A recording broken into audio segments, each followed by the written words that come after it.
Hi everyone, this is CA Gautam Jain और आज हम लोग हमारी जो चर्चा चल रही थी उसको आगे लेके चलते हैं। बच्चों, लास्ट क्लास में हमने एनपीओ के दो जबरदस्त क्वेश्चन सॉल्व कर चुके थे और दोनों ही क्वेश्चन को भयंकर तरीके से डिटेल में सॉल्व करा था। हमने हर एक कॉन्सेप्ट जो हमारे बीच में टकराया था उसका डिस्कशन भी करा था।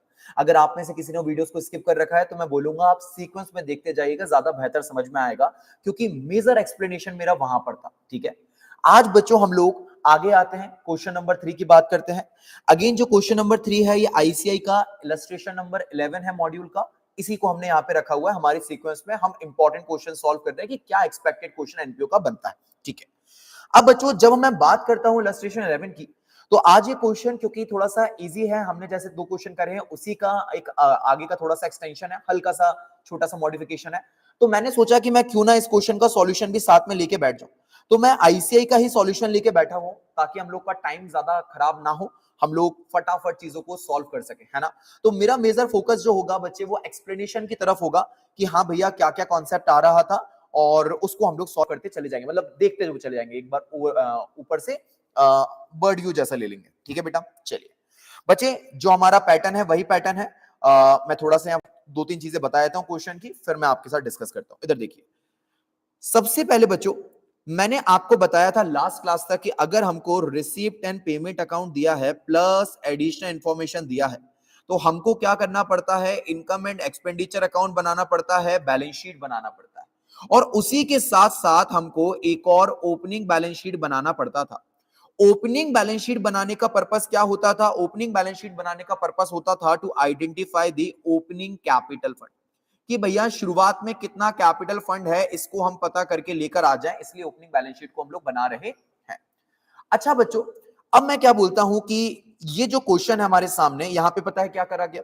यहां पे आपको रिसीप्ट एंड पेमेंट अकाउंट तो दिया गया, साथ ही साथ कुछ एडिशनल इंफॉर्मेशन भी दी गई और उसी के साथ साथ हम लोगों की थोड़ी सी और मदद करी गई। और मदद करते समय क्या बोला गया कि साहब हम आपको है ना यहां पे ओपनिंग बैलेंस शीट भी बनाकर देते हैं।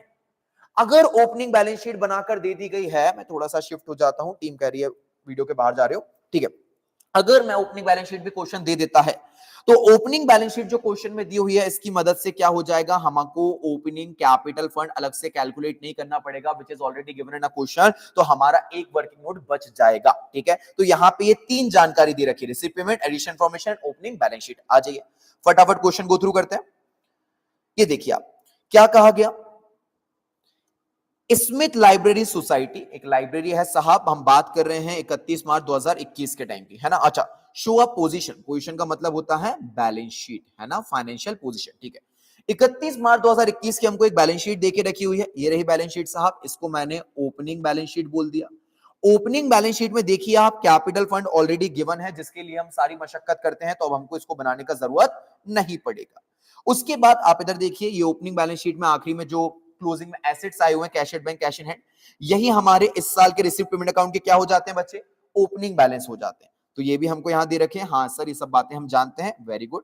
फिर हमको इस साल का मेरे बच्चे 31 मार्च 2022 का रिसिप्ट एंड पेमेंट अकाउंट दे रखा है पूरा का पूरा, शानदार तरीके से, बड़ा सा। और मैंने इसके बगल में 2 1 5 3 6 4 ये क्या कर रखा है, मेरे बच्चे जानते हैं ये क्या कर रखा है। ये हम लोग हमारे पास जो एडिशन इंफॉर्मेशन होती है उसको मार्क कर लेते हैं कि किस पॉइंट से अटैच कौन सी इंफॉर्मेशन है, तो मैंने पहले से करके रखी हुई थी ताकि टाइम वेस्ट ना हो जाए। हमने पिछले वीडियोस में इसको करा था। ठीक है, अब देखिए क्या बोला गया हमसे, you are required, it means we are required to prepare income and expenditure account, हम बना के देंगे, बिल्कुल बना के देंगे, एंड दी बैलेंस शीट, मतलब क्लोजिंग बैलेंस शीट। ये दो चीजें हमसे बनवाई है साहब। ठीक है, अब ये दो चीजें हमको बना के देनी है इनको। क्या मैं क्वेश्चन स्टार्ट कर सकता हूं? हाँ सर, हम क्वेश्चन स्टार्ट कर सकते हैं। बताइए साहब, क्वेश्चन कैसे शुरू करते थे? सर हमने सीखा है क्वेश्चन हम रिसिप्ट एंड पेमेंट के पहले आइटम से स्टार्ट कर देते हैं। बिल्कुल सही बात है बच्चों, चलो आ जाओ, रिसिप्ट एंड पेमेंट के पहले आइटम से क्वेश्चन को शुरू कर ही दिया जाए आज तो। बहुत सही, चलो आ जाओ। इधर देखो, सबसे पहले रिसीप्ट एंड पेमेंट में लिखा है to balance brought down, cash at bank, cash in hand, मतलब ओपनिंग कैशेस के बारे में लिखा हुआ है। ओपनिंग कैश बैलेंस लिखे हुए तो ये कहां पे आते हैं सर? ये आते हैं ओपनिंग बैलेंस शीट में। कहां आते हैं? ओपनिंग बैलेंस शीट में। तो ओपनिंग बैलेंस शीट में आते हैं तो ये ऑलरेडी यहां ऊपर आए हुए हैं, इनको कहीं रिकॉर्ड करने का जरूरत है क्या? कहीं रिकॉर्ड करने का जरूरत नहीं है, ये तो ऑलरेडी हमको ओपनिंग बैलेंस शीट में दिया हुआ है, हमने टिक कर लिया। हम आगे चलते हैं। इसके बाद पहला पॉइंट आता है एंट्रेंस फी। क्या आता है बच्चे? Entrance fee. अब बच्चे एंट्रेंस फी क्या होता था? बच्चों अगर आपको याद हो, कोई भी एनजीओ है, कोई भी एनपीओ है, वहां पे अगर आप एंट्री लेना चाहते हो तो आपको कुछ अमाउंट ऑफ फी देना पड़ता है। स्कूल में एंट्री चाहते हो, एडमिशन फी देना पड़ता है। कॉलेज में एंट्री चाहते हो, एडमिशन फी देना पड़ता है। हॉस्पिटल में एंट्री चाहते हो, पर्चा बनवाना पड़ता है, एक एडमिशन फी देना पड़ता है वहां पे भी। अरे हाँ की ना। ऐसे ही किसी भी एनजीओ में जब आप एंट्री वगैरह लेते हो तो आपको एक एंट्रेंस फी देना पड़ता है। आमतौर पर ये एंट्रेंस फी जो है बच्चे, एक एनजीओ रेगुलर रिसीव करता है। अब देखो ना, अगर मैं एक हॉस्पिटल खोल के बैठा हूं तो मेरे हॉस्पिटल में दिन भर लोग आ रहे हैं, मरीज आ रहे हैं, वो एंट्री फी भर रहे हैं। मेरे लिए एंट्री फी रिसीव करना क्या बड़ी स्पेशल बात हो गई, बहुत खास बात है? ना जी, बड़ी आम बात है, बड़ी नॉर्मल बात है, बिल्कुल सही चीज है। इसके अलावा हमारा अभी यहाँ पे क्लब है, सॉरी लाइब्रेरी है। लाइब्रेरी के अंदर जो एंट्रेंस फी आ रही है, सेम हम लाइब्रेरी में बैठे हुए हैं, लोग आ रहे हैं, लाइब्रेरी को ज्वाइन करना चाहते हैं, देखना चाहते हैं या बुक्स पढ़ना चाहते हैं, तो उसकी एंट्री फी दे रहे हैं। क्या बड़ी स्पेशल बात है? बड़ी नॉर्मल बात है। तो आमतौर पर एंट्रेंस फी जो होती है, नॉर्मल इनकम आती है हमारी, रेगुलर इनकम में लेके जाते हैं हम इनकम एंड एक्सपेंडिचर अकाउंट, लगातार नॉर्मल तरीके से। यहां पे इस पे एक एडजस्टमेंट डाल दिया, पॉइंट नंबर 2। आ जाइए पढ़ लेते हैं, इधर देखिएगा, यहां पे एडजस्टमेंट, यहां से देखिएगा, यहां से यहां तक क्या बोला गया। 75% of the entrance fee is to be capitalised. ओहो, ये क्या जिद हो गई भैया। इन्होंने कहा कि वैसे तो एंट्रेंस फी जो है नॉर्मल होती है, इसमें अगर पैसा मिलता है तो हम कहां लिखते हैं, रिसीप्ट एंड पेमेंट अकाउंट के रिसीव्ड साइड, और इसकी इनकम को कहां डालते हैं, इनकम एंड एक्सपेंडिचर अकाउंट के इनकम साइड। ये हम कर देते थे।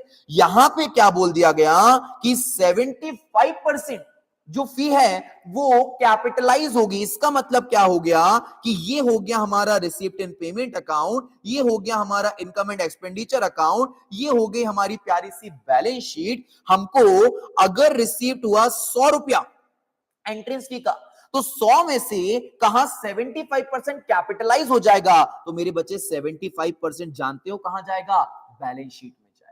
कैपिटलाइज का मतलब क्या हो गया, बैलेंस शीट में चले जाना। तो वो बैलेंस शीट में चला जाएगा, और बैलेंस शीट में पता है कहां जाएगा, जो ये कैपिटल फंड है ना, इसमें जाके ऐड हो जाएगा एंट्रेंस फी। अरे हाँ, यहां पे जाके ऐड हो जाएगा, तो 100 का 75% 75 हो जाएगा, और बाकी जो 25 है एंट्रेंस फी का बच्चे, वो चला जाएगा हमारी इनकम में। क्या मेरी बात क्लियर है? बिल्कुल।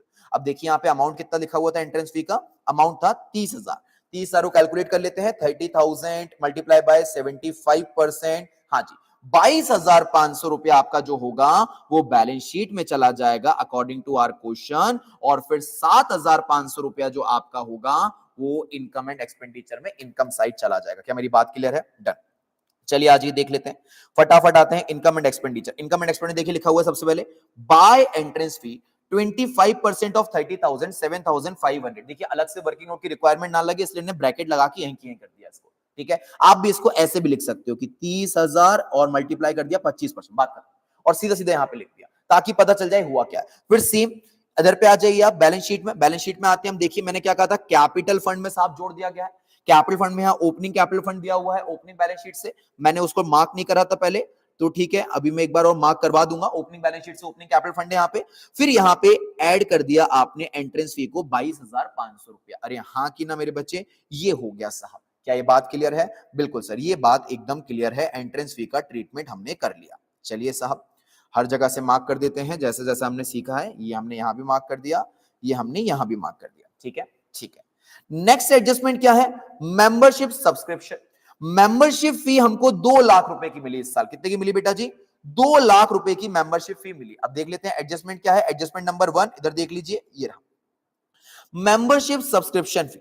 Membership subscription included ₹10,000 received in advance. ओहो, बस एक ही है साहब, यहीं तक का दिया हुआ है। ठीक है, कहा मेंबरशिप सब्सक्रिप्शन जो 2 लाख का मिला, उसमें 10,000 रुपए एडवांस के रिसीव हो गए। अब बताइए, बच्चा बच्चा जानता है, हम लोग अगर बात करें subscription receive during the year, इस साल सब्सक्रिप्शन कितना मिला, तो हम सबको पता है कि इस साल हमको सब्सक्रिप्शन मिला 2 लाख रुपए का। क्या ये 2 लाख पूरी इस साल की इनकम है? तो कहा ना जी ना, इसके अंदर क्या हुआ, कुछ सब्सक्रिप्शन एडवांस में मिला, तो subscription in advance for next year. अब हमको कुछ नहीं बोला तो हम मानेंगे इस साल एडवांस मिला, अगले साल के लिए कितना एडवांस मिला सर? 10,000। तो उसको हटा देंगे तो इसका मतलब इस साल का सब्सक्रिप्शन इनकम कितना है, मेंबरशिप इनकम कितना है, दैट इज 1,90,000। जितना मेंबरशिप का इनकम इस साल का है उसको कहां लेके चले जाएंगे, इनकम एंड एक्सपेंडिचर में। तो ये हमारी इनकम साइड आ जाएगा under income and expenditure account. फिर साहब ये जो 2 लाख रुपया है ये हमको मिला था तो कहां आएगा, received side of receipt and payment account, वहीं दिया हुआ था। और ये 10,000 रुपया क्योंकि हमको एडवांस में मिला है इस साल, तो क्या ये हमारे इस साल का बर्डन हो गया, बिल्कुल हो गया। तो अगर आपको कोई इनकम पहले से मिल गई है तो ये आपका बर्डन हो जाएगा। तो सर ये हमारी करेंट ईयर की बैलेंस शीट में, क्योंकि हमने पहले से पैसा ले लिया अगले साल का, तो ये लाइबिलिटी साइड पे आ जाएगा। अरे हाँ की ना मेरे बच्चे, चलिए आ जाइए। रिसीप्ट एंड पेमेंट तो ये दिया हुआ है, इन दोनों को चेक कर लेते हैं, है ना साहब। चलिए आ जाइए, इनकम एंड एक्सपेंडिचर में 1,90,000 आया कि नहीं आया, पहले देख लेते हैं। 1,90,000 देखिए कैसे लिखा है, मेंबर सब्सक्रिप्शन, यहीं की यहीं एडजस्टमेंट कर दिया, वर्किंग नोट की जरूरत ना पड़ जाए। तो 2 लाख माइनस 10,000, 1,90,000 यहीं की यहीं कर दिया, बात ठीक है, डन। 10,000 कहां पे होना चाहिए, बैलेंस शीट में, लाइबिलिटी साइड पे। चलिए आ जाइए, देख लीजिए, membership subscription in advance 10,000 balance sheet में ये भी आ गया। क्या ये बात क्लियर है, डन साहब, लाइबिलिटी साइड पे। चलिए बेस्ट हो गया सर, आगे चलते हैं। ये हो गया हमारा एक और पॉइंट खत्म। चलो इसके बाद अगला पॉइंट क्या बोला, cell proceed of old papers, पुराने पेपर को बेच दिया। अब पुराने पेपर को बेचना क्या है मेरे बच्चे, क्या ये बैलेंस शीट का आइटम है, इनकम एंड एक्सपेंडिचर का आइटम है? तो बच्चे पुराने पेपर बेचना, पुराने मैगजीन्स बेचना, कुछ स्क्रैप मटेरियल बेचना, ये सब है ना छोटी इनकम मानी जाती है, सब रेगुलर इनकम मानी जाती है। बोला जाता है कि हर साल है ना एक एनपीओ एनजीओ क्या करते हैं, जितना भी रद्दी इकट्ठी होती है बेचते हैं। हम लोग भी घर पे आमतौर पर जितनी भी रद्दी इकट्ठी होती है बेचते हैं, तो वो भी ये भी वही करते हैं। तो साहब इसको भी नॉर्मल इनकम माना जाता है। इसको सेकंड टाइम आप कहां लेके चले जाएंगे, इस 1500 को सेकंड टाइम आप इनकम एंड एक्सपेंडिचर में लेके चले जाएंगे, तो ये इनकम साइड आ जाएगा under income and expenditure account. क्या ये बात ठीक है? चलो आके देख लेते हैं फटाफट फटाफट फटाफट। ये आ गया cell proceed of old newspaper, 1500 रुपए यहां पे आ गया। ठीक है सर, डन, कोई एडजस्टमेंट था नहीं उसके ऊपर, डन। इसके बाद ये आ गया sir hire of lecture hall. भैया हो सकता है हम रिसीव्ड साइड देख रहे हैं ना बेटा, ये ध्यान रखना, done. Hire of lecture hall को हायरिंग पे देके, किराए पे देके 20,000 रुपए मिल गए। बच्चे बड़ी बड़ी लाइब्रेरी वगैरह है, हमने अपने लेक्चर हॉल को कभी किसी को रेंट आउट करा होगा, किसी प्रोग्राम के लिए दिया होगा। अगर आप किसी प्रोग्राम के लिए उसको देते हो, लेट आउट करते हो, तो आपको किराया मिलता है, तो हमको वो हायरिंग चार्जेस मिले 20,000 रुपीज। अब ये क्या हमारे लिए बड़ी आम बात है कि बड़ी खास बात है? सर बड़ी नॉर्मल बात है, बड़ी रेगुलर बात है, क्योंकि ये हमारी एक आए दिन की घटना है कि हम लोग अपने हॉल वगैरह को रेंट पे देते रहते हैं। ठीक है, तो अगेन बच्चे ये हमारी रेगुलर इनकम का पार्ट बनेगा। ये भी कहां चला जाएगा, हमारे इनकम एंड एक्सपेंडिचर अकाउंट में, इनकम वाली साइड। चलिए आ जाइए, income and expenditure account, income वाली side, hire of lecture hall, ये आ गया 20,000 रुपया। क्या बात ठीक है? बिल्कुल सही है। और आगे चलते हैं बेटा जी, जल्दी जल्दी। Interest on securities, interest on securities पे मेरे हिसाब से एक पॉइंट था, ये पॉइंट मिस हो गया। हाँ मैंने यहां पे तो मार्क कर रखा है, ये रहा, ये पॉइंट नंबर 6 था, ये थोड़ा सा मिस हो गया। ठीक है, इंटरेस्ट ऑन सिक्योरिटीज पे इस पे एक ना एडजस्टमेंट है। ठीक है, इंटरेस्ट ऑन सिक्योरिटीज 8,000 रुपए का है, एडजस्टमेंट नंबर 6 पढ़ लेते हैं। मैंने यहां तो मार्क करा था, यहां मार्क करना भूल गया था। ठीक है अजय अजय अजय, यहां थोड़ी जगह कर लेता हूं मैं, एक सेकेंड एक सेकेंड। चलो भैया अपने अपने घर चलो, जगह थोड़ी और साइड तक भी ले जाता हूं। ठीक है चलिए आज अब देखिए क्या क्या पॉइंट्स बोल के रखे हुए हैं, सारे इंसान देखेंगे भैया। इंटरेस्ट ऑन सिक्योरिटीज यहां लिखा है पॉइंट नंबर 6। इस क्वेश्चन में सबसे बड़ा एडजस्टमेंट यही, is to be calculated 5% per annum including purchase made on 1/10/2021 और ₹40,000। कहां इंटरेस्ट ऑन सिक्योरिटी कैलकुलेट होगा 5% से, इंक्लूडिंग ऑन दो सिक्योरिटीज जो हमने इस साल ही खरीदी थी। ठीक है, अब मेरे बच्चे मैं इस कॉन्सेप्ट को बेहतर समझाने के लिए आपके सामने बनाता हूं एक टाइमलाइन।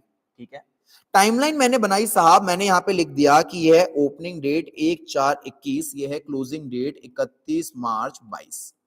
ठीक है, अब सबसे पहले हम लोगों ने कुछ इन्वेस्टमेंट करके रखा हुआ है। मैंने लिख दिया कि सिक्योरिटीज में इन्वेस्टमेंट कितना है, ओपनिंग इन्वेस्टमेंट कितना है। ओपनिंग इन्वेस्टमेंट मतलब पहले से कितना पैसा हमने सिक्योरिटीज में डाला हुआ है। तो बच्चे हमारे पास जो ओपनिंग बैलेंस शीट है, यहां पे क्लियर कट लिखा हुआ था इन्वेस्टमेंट इन सिक्योरिटीज 1,50,000। तो हमने 1,50,000 रुपया यहां पे डाला हुआ है, तो हमने ओपनिंग इन्वेस्टमेंट में जाके डाल दिया 1,50,000 रुपया। इतना पैसा हम लोगों ने इन्वेस्ट करके रखा हुआ था पहले से। ठीक है, फिर अकॉर्डिंग टू आवर क्वेश्चन हम लोगों ने यहां लिखा है इंक्लूडिंग परचेज मेड ऑन 1/10/2021 40,000। हमने 1/10/2021 को वापस और इन्वेस्टमेंट परचेज करे। यहां पे जो हमने इन्वेस्टमेंट परचेज करे बच्चे, उसकी वैल्यू है 40,000, 40,000 का और इन्वेस्टमेंट यहां पे हमने खरीद लिया। इसकी चर्चा यहाँ रिसिप्ट एंड पेमेंट अकाउंट में भी करी है, क्योंकि आपने इन्वेस्टमेंट खरीदी तो पेमेंट हुआ होगा। यहां लिखा हुआ इन्वेस्टमेंट इन सिक्योरिटीज 40,000। क्या बात ठीक है? डन है ना, ये हमने खरीदा। अब साहब क्वेश्चन ने क्या बोला है? क्वेश्चन ने बोला है interest on securities to be calculated. आपको सारी की सारी सिक्योरिटी पे ब्याज मिलेगा। आपने इन्वेस्टमेंट करा, ब्याज मिलेगा। ब्याज कितने दर से मिलेगा? ब्याज मिलेगा आपको 5% से, including purchase made on 1/10/2021 for ₹40,000, including on new purchase. जो आपने नया परचेज करा इसको भी ब्याज मिलेगा आपको, दोनों पे ब्याज मिलेगा। इसका मतलब ये 1,50,000 पे आपको पूरे साल का ब्याज मिलेगा और 40,000 पे आपको यहां से इतना पीरियड जितना भी हो रहा है इसका ब्याज मिलेगा। तो हमने कैलकुलेट कर लिया साहब, 1,50,000 5% से पूरे के पूरे साल का हो गया हमारा 12/12। अरे हाँ की ना, ये कट गया साहब, ये तो कुछ है ही नहीं। आप सीधे सीधे कैलकुलेटर उठाइए, 1,50,000 इंटू 5%, ये हो गया हमारा 7,500। क्या बात ठीक है? डन। प्लस और कितना ब्याज मिलेगा आपको? 40,000 ब्याज मिलेगा। 40,000 का ब्याज निकाल लेते हैं। 40,000 का 5% और कितने पीरियड होते हैं यहां से? तो अक्टूबर, नवंबर, दिसंबर, जनवरी, फरवरी और मार्च, 6 महीने हो गए सर। 6/12 कैलकुलेट कर लेते हैं फटाफट। 40,000 इंटू 5% इंटू 6 डिवाइड बाई 12, ये हो गया 1,000। इसका मतलब टोटल हमारा ब्याज बनता कितना है? टोटल हमारा ब्याज, हमारी इनकम बनती है 8,500 की। अब क्वेश्चन ने क्या बोला? आउट ऑफ 8,500 हमको मिला कितना है? इधर देखिए, हमको मिला है मात्र 8,000 रुपया। इसका मतलब क्या हमारा कुछ पैसा शॉर्ट पड़ गया है? 8,500 हमने अर्न करा, बट रिसीव कितना करा मेरे बच्चे? रिसीव करा है हमने सिर्फ और सिर्फ 8,000। तो 8,500 अर्न करा, 8,000 रिसीव करा। कितना पैसा है जो हमने कमा लिया? मिला नहीं, 500। तो ये हमारा हो गया इंटरेस्ट रिसीवेबल। बरोबर बात है? बरोबर बात है। अब देखिए साहब, सबसे पहले आप लोग इधर देखिए, इधर देखेंगे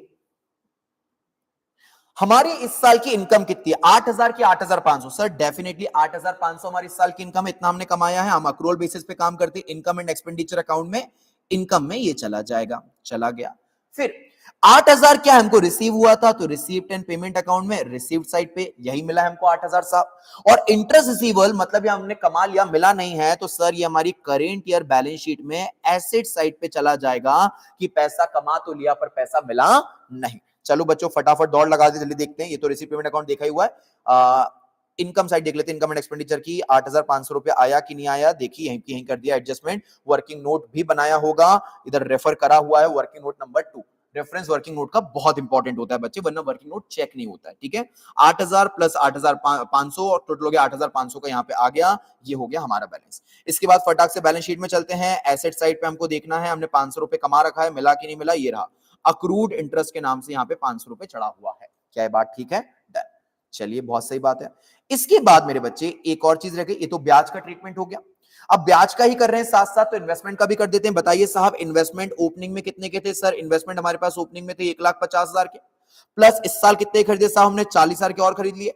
टोटल कितने हो गए? 1,90,000। तो 1,90,000 के टोटल इन्वेस्टमेंट हो गए। तो क्लोजिंग के समय हमारे जो इन्वेस्टमेंट है वो है 1,90,000। तो हम अपनी बैलेंस शीट में क्लोजिंग इन्वेस्टमेंट को भी पहुंचा देंगे 1,90,000 के। 1,90,000 का ये हमने इन्वेस्टमेंट पहुंचा दिया। Investment securities 1,90,000। इनने 1,90,000 में ये 500 को प्लस करके 190 500 लिखा हुआ है। आप चाहो तो अलग लिख सकते हो, आप चाहो तो मिला के भी लिख सकते हो, कोई दिक्कत की बात नहीं। अरे हाँ की ना? डन। तो 1,90,000 ये 500 रुपए वो, इस तरीके से हमने वाला पूरा एडजस्टमेंट कर लिया। आई होप आपको समझ में आ गया होगा। मैं यहाँ पे इसको टिक मारता हूं, यहाँ पे इसको भी टिक मार देता हूं, यहाँ पे इसको भी टिक मार देता हूं, और ओपनिंग बैलेंस शीट में इसको भी टिक मार देता हूं। सही है। चलिए इधर आते हैं फटाफट हम लोग पेमेंट साइड पे आ जाते हैं, रिसीव पेमेंट अकाउंट की। जल्दी जल्दी क्वेश्चन सॉल्व करेंगे। पहला, इलेक्ट्रिक चार्जेस कोई एडजस्टमेंट नहीं है। बताइए नॉर्मल खर्चा है कि नहीं है? नॉर्मल खर्चा कहां पहुंच जाएगा? Expense side. कौन से खाते की? Income and expenditure account. Postage and stationery साहब कोई एडजस्टमेंट है? कुछ नहीं है, नॉर्मल खर्चा है। नॉर्मल खर्चा कहां चला जाएगा? Again expense side. कौन से खाते की? इनकम एंड एक्सपेंडिचर की। टेलीफोन चार्जेस कोई एडजस्टमेंट है? नहीं है साहब। तो भैया कहां पहुंच जाएगा? सीधे expense side, income and expenditure account की तीनों चीजें साहब इनकम एंड एक्सपेंडिचर अकाउंट में खर्चे वाली साइड पे आ जाएंगी, कोई एडजस्टमेंट है ही नहीं। तो 7,200 5,000 5,000 सीधे पहुंच गया। देख लेते हैं हम जल्दी से, इनकम एंड एक्सपेंडिचर अकाउंट ये आ गया। इलेक्ट्रिक चार्जेस, पोस्टेज, टेलीफोन 7,200 5,000 5,000 सीधे सीधे हमने टिक करे। हम आगे की तरफ बढ़ते हैं फटाक से। चलो भैया अगला एडजस्टमेंट क्या है? अगला एडजस्टमेंट है बुक परचेज। बच्चे बुक परचेज, अगेन बच्चे ये फिक्स्ड एसेट वाला एडजस्टमेंट है। आप लोग मेरे साथ क्वेश्चन सॉल्व कर रहे हो तो मैं आपको हमेशा बताता हूं, फिक्स एसेट वाले को थोड़ा सा लास्ट में कर लिया करो, डेप्रिसिएशन वेप्रिसिएशन सब कुछ देखना पड़ता है, इसको हम आखिरी में कर लेंगे, ठीक है। तो इसको मैंने हमेशा की तरह क्या करवा दिया, बगल में भी लिख के स्किप की, हाँ भैया आपको अभी कर रहे हैं सॉल्व, ठीक है। उसके पहले बाकी निपटा के जाते हैं। बाकी देखिए साहब, इसके बाद क्या बोला, आउटस्टैंडिंग एक्सपेंसेस पेड ₹7,000। ओहो हो, अच्छा कोई एडजस्टमेंट है क्या साहब? आउटस्टैंडिंग एक्सपेंसेस पेड, अब यहां पे क्या मतलब हो गया इस बात का, इसको देख लेते हैं बच्चे, जबरदस्त चीज है, ये जबरदस्त चीज है स्टार, है ना। आउटस्टैंडिंग एक्सपेंसेस पेड मतलब बकाया खर्चा पे करा 7,000 का, इसका मतलब क्या हो गया, इधर देख लीजिए। इसका मतलब ये हुआ बच्चे कि ये है प्रीवियस ईयर, ये है करेंट ईयर। पिछले साल में कोई बकाया खर्चा रह गया होगा 7,000 का, जिसको बोला जाता है आउटस्टैंडिंग एक्सपेंसेस, रिमेनिंग एक्सपेंस, उस खर्चे को हमने क्या करा, इस साल में आकर पेड कर दिया। अब साहब हम अक्रूवल बेसिस पे अकाउंटिंग कर रहे हैं, बताइए खर्चा किस साल का है, करंट ईयर का, प्रीवियस ईयर का? सर ये प्रीवियस ईयर का ही खर्चा है, बस हमने पे इस साल करा है। तो हमने पे इस साल करा, तो हमारे रिसीव्ड एंड पेमेंट अकाउंट से इसका पेमेंट हो गया, तो ये पेमेंट साइड पे आ गया, जो अभी हमको दिखाई दिया। अरे हाँ, इसके अलावा इस साल में इसका कोई ट्रीटमेंट बनने वाला नहीं है। सर लास्ट ईयर ट्रीटमेंट क्या हुआ होगा, लास्ट ईयर ये खर्चा बुका होगा इनकम एंड एक्सपेंडिचर में, प्लस इसको बैलेंस शीट में आपने लायबिलिटी साइड भी दिखाया होगा कि हाँ भैया खर्चा पे करना है। तो चलिए आज ये पिछले साल की बैलेंस शीट हमारे पास है, हम चेक कर लेते हैं पिछले बैलेंस शीट में दिखाया गया कि नहीं दिखाया गया। तो देखिए साहब, यहाँ पे एक्सपेंसेस पेबल करके लिखा हुआ है 7,000 का, ये खर्चा है जो हमने पे कर दिया है, तो इसको हमने पेड कर दिया है, तो अब ये नए साल की बैलेंस शीट में वापस से पेबल के नाम से दिखने वाला नहीं है। तो ये भी यहीं की यहीं खत्म हो गया हमारा, ये भी यहीं कहीं खत्म हो गया। इसके बाद साहब अगले पे आते हैं, हम रेंट की बात कर लेते हैं, किराए की बात कर लेते हैं। एडजस्टमेंट नंबर 3 पे है साहब, एडजस्टमेंट नंबर 3 पे देखते हैं, लिखा है rent for ₹4,000 and salary, salary की बात बाद में करेंगे, आर आउटस्टैंडिंग, बकाया, मतलब इस साल का खर्चा है पर आपने पे नहीं करा। तो अब तो बच्चा बच्चा जानता है सर, इधर देख लीजिए, दर के दर ही खत्म कर देंगे। किराया कितने का पे करा, 88,000 का, 4,000 का खर्चा बकाया है, इसका मतलब इस साल का टोटल खर्चा कितना है, 92,000। 92,000 का खर्चा है, तो इनकम एंड एक्सपेंडिचर में खर्चा कितने का बुक होगा, इनकम एंड एक्सपेंडिचर में खर्चा बुक होगा 92,000 का साहब, एक्सपेंस साइड पे। दूसरी तरफ 4,000 खर्चा पे कर दिया कि करना है, सर 4,000 खर्चा पे करना है, तो बच्चे ये क्या हो जाएगा आपका, पेबल हो जाएगा। क्या हो जाएगा आपका बेटा, ये पेबल हो जाएगा। तो सर इसको आप क्या करोगे, लाइबिलिटी में डाल दोगे, लाइबिलिटी में of current year balance sheet की ये खर्चा पे करना है, तो 4,000 रुपए आपका लाइबिलिटी हो जाएगा, 92,000 आपका खर्चा हो जाएगा। इधर देख लेते हैं फटाफट, ये देखिए यहीं एडजस्टमेंट कर दिया, रेंट एंड आउटस्टैंडिंग 92,000 का खर्चा हो गया, और बैलेंस शीट में सर पे एक बोझ आ गया होगा। कहां है वो बोझ, ये रहा, आउटस्टैंडिंग एक्सपेंस करके कॉलम बना दिया, रेंट लिख दिया 4,000 रुपए का। क्या बात क्लियर है, बिल्कुल क्लियर है। चलो आगे चलते हैं। इसके बाद दोस्तों अगला पॉइंट देख लेते हैं अपन, रेंट के बाद investment and securities already deal कर चुके हैं। अगले पॉइंट पे आते हैं, सैलरी, पगार की बात कर लेते हैं। 66,000, 66,000 पे पॉइंट नंबर 4 है, अभी जस्ट रीड करा था वही पॉइंट है सर, ये 3 के बगल में 4, सैलरी और ₹3,000 are also outstanding, again same adjustment sir, 3,000 का सैलरी का खर्चा भी बकाया है। चलिए मुझे बता दिए, 66,000 का ये हो गया, बगल में रफ कर देता हूं,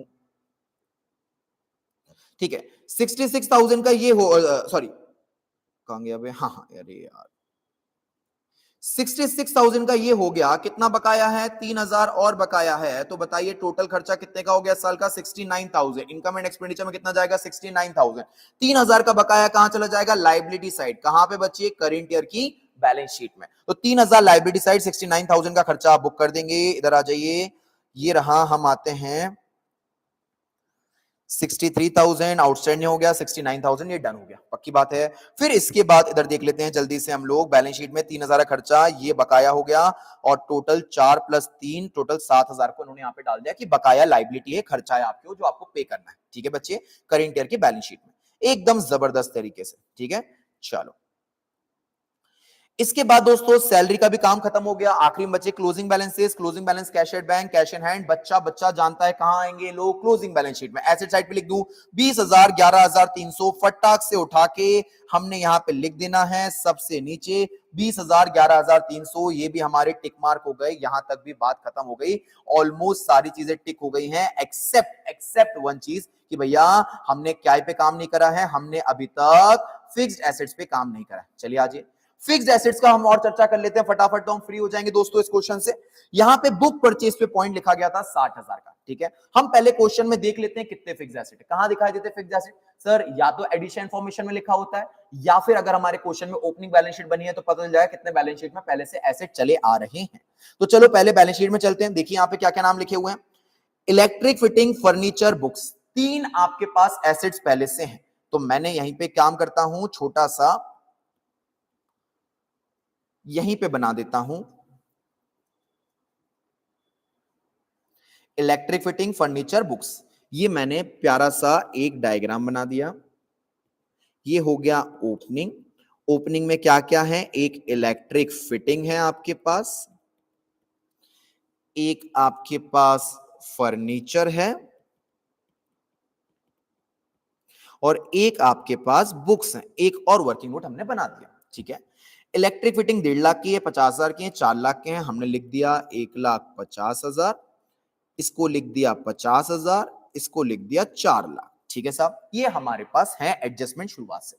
अब देख लेते हैं क्वेश्चन में कुछ बेचा बेचा तो नहीं गया है, बेचेंगे तो खाता बना देंगे हम लोग, ठीक है, पर बेचा नहीं गया होगा। खाता कब बनाना चाहिए सर? जब एक में ज्यादा एडजस्टमेंट दिखे, आपको दिख रहा है परचेज हुआ है, सेल हुआ है, डेप्रिसिएशन सब कुछ है, तो खाता बना लो आप। ऐसे मत करो, टाइमलाइन वाइमलाइन से शॉर्टकट मत लगाओ, सीधे खाता बना लो आप प्रॉपर, और देन अकॉर्डिंगली आप क्वेश्चन को सॉल्व कर लो, ठीक है।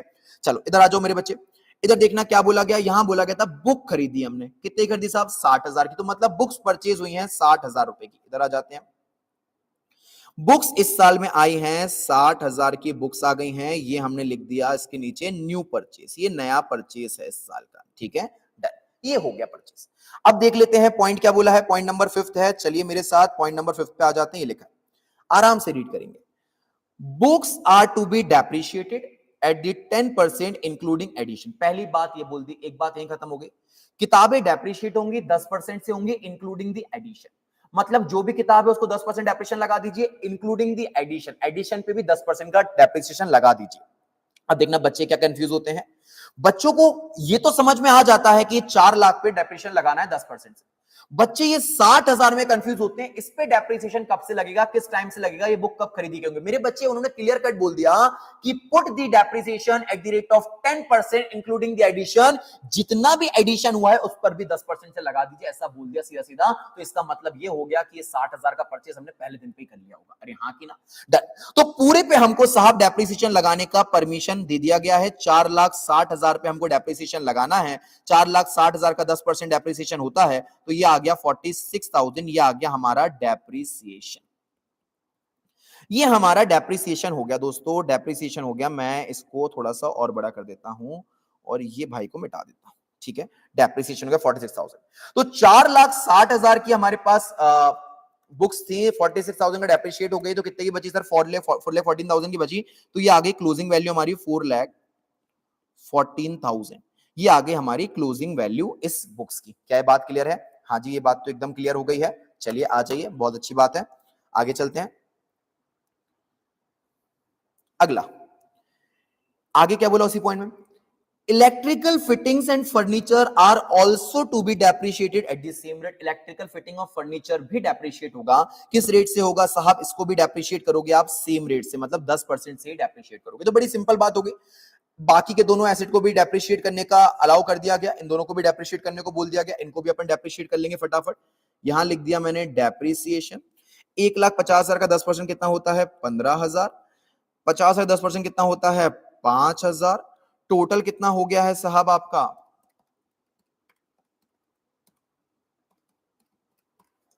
66,000।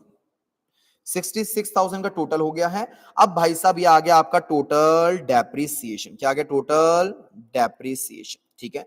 यहां पे क्लोजिंग वैल्यू निकालेंगे। 1,50 से 15 चला गया, कितने का बचा? बचा इलेक्ट्रिक फिटिंग 1,35,000। 50,000 से 5 चला गया, कितने का बचा? 45,000। ये आ गई सबकी क्लोजिंग वैल्यू। अब बच्चा बच्चा जानता है क्लोजिंग वैल्यू कहां पे चली जाएंगी? क्लोजिंग बैलेंस शीट में। ये तीनों चीजें क्लोजिंग बैलेंस शीट लेंगे। 135, 45, 14,000। टोटल डेप्रिसिएशन कहां चला जाएगा? ये इस साल का खर्चा है, कहां चला जाएगा? इनकम एंड एक्सपेंडिचर अकाउंट में एक्सपेंस वाली साइड पे बाइफरकेशन करके लिखना पड़ेगा, हर एक का अलग अलग खर्चा, नहीं तो वर्किंग नोट बना के टोटल लिखना पड़ेगा। अरे हाँ कि ना। तो साहब ये 15,000, 5,000, 46,000, 66,000 का टोटल यहां पे चला जाएगा डेप्रिसिएशन में। चलिए जाके देख लेते हैं, डेप्रिसिएशन की तरफ दौड़ लगाते हैं। ये आ गया डेप्रिसिएशन। इलेक्ट्रिक फिटिंग 15,000, फर्नीचर 5,000 और बुक्स का अलग से 46,000, टोटल हो गया 66,000 का खर्चा, ये हमने यहाँ पे बुक कर दिया, बक्की बात है, डन। फिर एसेट साइड पे इलेक्ट्रिक फिटिंग हो गया, इन्होंने यहाँ पे भी डेप्रिसिएशन को मेंशन करा हुआ है, टाइम ना हो तो आप मत करिएगा। फर्नीचर हो गया और बुक्स हो गया, ये हमारा पूरा का पूरा चीजों को हमने नोट डाउन कर दिया। इसी के साथ हमने बैलेंस शीट के, पुरानी बैलेंस शीट के और रिसीव पेमेंट अकाउंट के सारी चीजों का ट्रीटमेंट कर दिया, खत्म। अब बच्चे हम लोग इसके बाद क्या करते हैं, किताबें बंद करते हैं। किताबें बंद करने में सबसे पहले कौन सी किताब बंद करते हैं सर हम लोग, ओपनिंग बैलेंस शीट, जो तो हमारे पास ऑलरेडी बंद करके दी हुई है, बना के दी हुई है, ठीक है। इसके बाद क्या बंद करना होता था, इनकम एंड एक्सपेंडिचर अकाउंट। तो चलिए इनकम एंड एक्सपेंडिचर अकाउंट पे आ जाते हैं। इनकम एंड एक्सपेंडिचर अकाउंट को फटाक से क्लोज कर लेते हैं। इनकम एंड एक्सपेंडिचर अकाउंट पर आए, हमने जल्दी से क्लोज करा। इधर का टोटल आया 2 लाख, सॉरी इधर का टोटल आया डेबिट साइड का 2,44,200। डेबिट साइड का मतलब क्या हो गया, एक्सपेंस वाली साइड। इसका मतलब खर्चे आपके ज्यादा हैं, किससे ज्यादा हैं, इनकम से। अगर खर्चे आपके इनकम से ज्यादा होंगे तो लॉस हो जाएगा। लॉस को क्या बोला जाता है, डेफिसिट। लिखा भी है, excess of expenditure over income, लिखने की जरूरत नहीं है, सिर्फ डेफिसिट अकाउंट भी लिख देंगे तो काम हो जाएगा, पेपर में टाइम कम होता है। 16,700 घाटा है, कहां लेके चले जाओगे, बैलेंस शीट में लेके आओगे, कैपिटल फंड में जाके लिख दोगे 16,700 का घाटा, ये आके यहाँ पे हो गया। ओपनिंग बैलेंस शीट से ओपनिंग बैलेंस लेके आ जाएंगे, एंट्रेंस फी ऑलरेडी ऐड कर दिया, लेस कर दिया इस साल का खाता, तो साहब ये हमारा आ गया अमाउंट 7,98,800। और मेरे बच्चे बस इसके बाद तो हमारा ये पूरा का पूरा टैली दिया ही हुआ है, 8,15,800, 8,15,800 से टैली हो गया। मेरा पर्पस ये था कि मैं वीडियो को फटाफट खत्म कर सकूं, लिखने में टाइम ज्यादा जाए ना, 50-50 मिनट्स के क्वेश्चन सॉल्व हो रहे थे, इसलिए मैंने आपको अलॉन्ग विद क्वेश्चन जो दिया हुआ था सॉल्यूशन, उसके साथ ही सॉल्व करवा दिया। आई होप आपको समझ में आया होगा। आप बने रहिएगा हमारे चैनल पे दोस्तों, हम लोग लगातार एग्जाम पॉइंट ऑफ व्यू जितनी भी इंपॉर्टेंट चीजें सबको लेकर आ रहे हैं, जो आपके लिए बहुत ज्यादा हेल्पफुल रहेंगी इन अपकमिंग एग्जाम। तो ऑल दी बेस्ट, मेहनत करते रहिए और कमेंट करके जरूर बताइएगा कैसा लग रहा है आपको। Thank you so much.